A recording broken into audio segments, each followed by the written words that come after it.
ہمارے آقا و مولا حضور پر نور شافع یوم النشور صلی اللہ تعالیٰ علیہ وآلہ وبارک وسلم، حضور بھی خوش ہوتے ہیں حضور کے دشمنوں سے دشمنی کی جائے،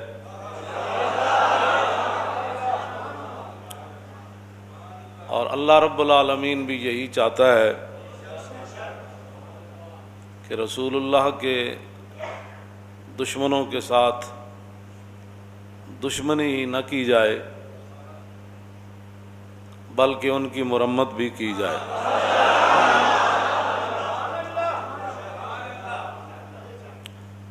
مولانا محمد ہاشم ٹھٹوی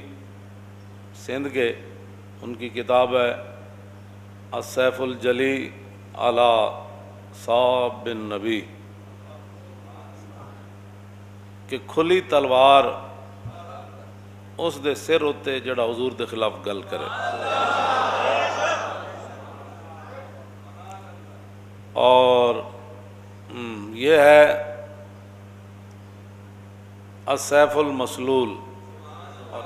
اس کا معنی جو ہے وہ السیف المسلول، ننگی تلوار، وہ کھلی تلوار، یہ ننگی تلوار، اور انہاں فرمایا السیف المسلول علی من سب الرسول، ننگی تلوار اس بندے دے سر ہوتے جڑا کائنات حضور دے خلاف گل کرے۔ یہ ہمارے وہ بزرگ ہیں جنہوں نے اتنی موٹی موٹی کتابیں لکھی حضور کی شان میں، رضا نے تو ختم سخن اس پہ کر دیا کہ خالق کا بندہ اور خلق کا آقا کہوں تجھے۔ اور میں نے جو آیہ کریمہ پڑھی ہے سورہ مجادلہ کی، اللہ رب العالمین نے فرمایا ان الذین یحادون اللہ ورسولہ، اتھوں دے بھی تے اتھوں دے بھی سارے جنہاں نو اتھے تکلیف گل اساں کیتی فرانس دے خلاف، تے اتھے تکلیف کیوں ہوئی؟ انشاءاللہ یہ تکلیف تہاڈیاں نسلاں تک بھی رہے، تہاڈیاں نسلاں بھی بدبودار ہون، ہوتے کہاں خلیل و بنا کعبہ و منا، لولاک والے صاحبی سب تیرے گھر کی ہے، اور مولا علی نے واری تیری نیند پر نماز، اور وہ بھی اثر جو سب سے اعلیٰ خطر کی ہے، بلکہ صدیق غار میں جان ان پہ دے چکے، اور حفظ جان تو جان فروز غرر کی ہے، تو نے انہیں جان دی انہیں پھیر دی نماز، پر وہ تو کر چکے تھے جو کرنی بشر کی ہے۔ ثابت ہوا کہ جملہ فرائض فروع ہیں، اصل الاصول بندگی اس تاجور کی ہے۔ آگ جل رہی ہوئے جس دے بارے اللہ رب العالمین نے فرمایا قلنا یا نار کونی بردم و سلام علی ابراہیم، وہ آگ جل رہی ہوئے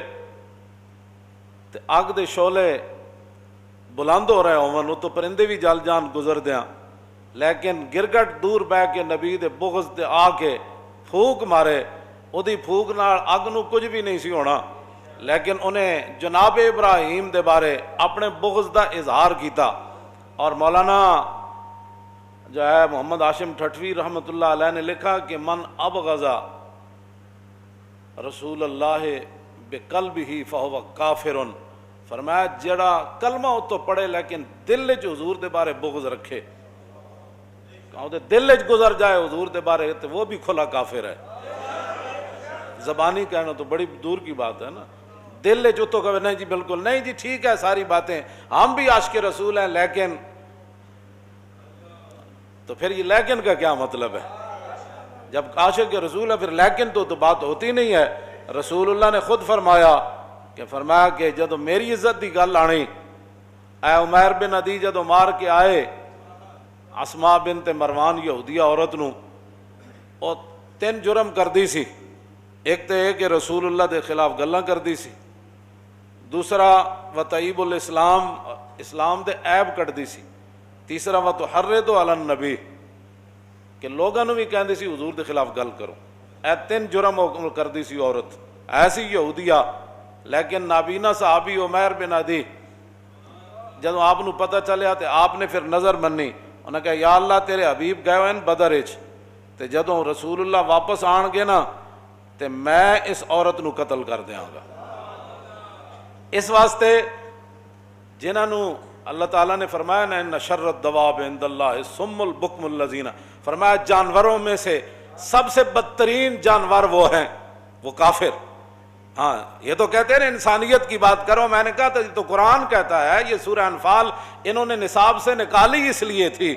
کہ اللہ رب العالمین نے فرمایا ان شر الدواب عند اللہ الصم البکم الذین لا یعقلون، فرمایا میرے حبیب سارے جانور کائنات تے انہاں تو بدترین جانور ہووے کہ جڑا اللہ رسول دی گل سنے نہیں۔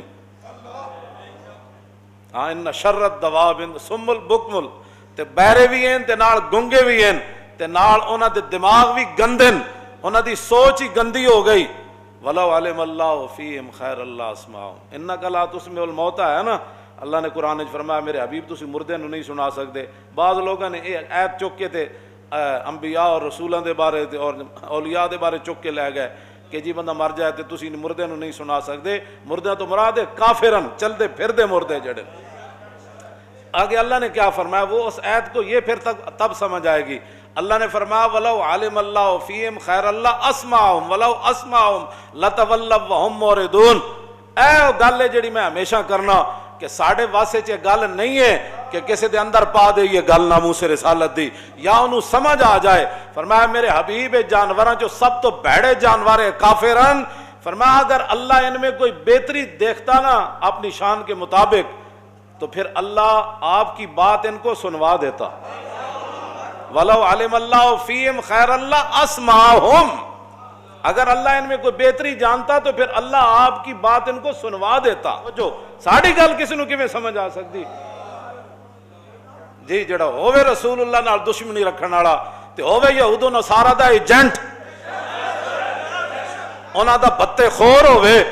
انہوں ساڑھی گل ہے کی سمجھ آنی کہ مولانا کون سی ناموس رسالت پر بات کر رہے ہیں، انہیں یہ بات سمجھ نہیں آ سکتی۔ اللہ نے فرمایا وَلَوْ عَلِمَ اللَّهُ فِيهِمْ خَيْرَ اللَّهُ أَسْمَعَهُمْ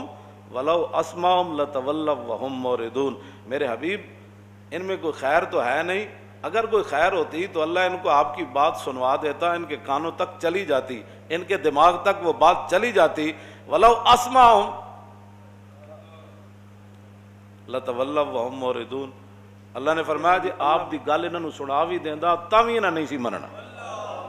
بس گل ختم ہو گئی۔ نہیں تینوں سمجھ آتی تو پھر ساڑھے گاٹے کیوں لگدا؟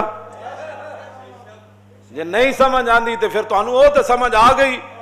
یہود و نصارہ دیاں گلاں تانوں سمجھ آ جاندیاں، گستاخان رسول دیاں آ جاندیاں، گستاخان صحابہ دیاں آ جاندیاں، اور ختم نبوت دے منکرین دیاں گلاں تانوں سمجھ آندیاں، انہاں نال تسی کھڑ کے فوٹو بھی چھکاندے ہو تو اتھے تے تانوں سب کچھ سمجھ آ جاندا۔ تے اللہ فرمایا میرے حبیب جی تے سن بھی لیندے تاں وی نہیں سی مننا۔ منوانا ساڈا کام کوئی نہیں، منوانا ساڈا کام کوئی نہیں، سمجھ آ جائے تے مغلاں دے کتے نوں بھی آ جائے، جے نہ آ جائے تے کلمہ پڑھ کے بھی نہ آوے اور اس ملک وچ بھی نہ آوے جڑا ملک بڑے ہی حضور دے نہ ہوتے ہو۔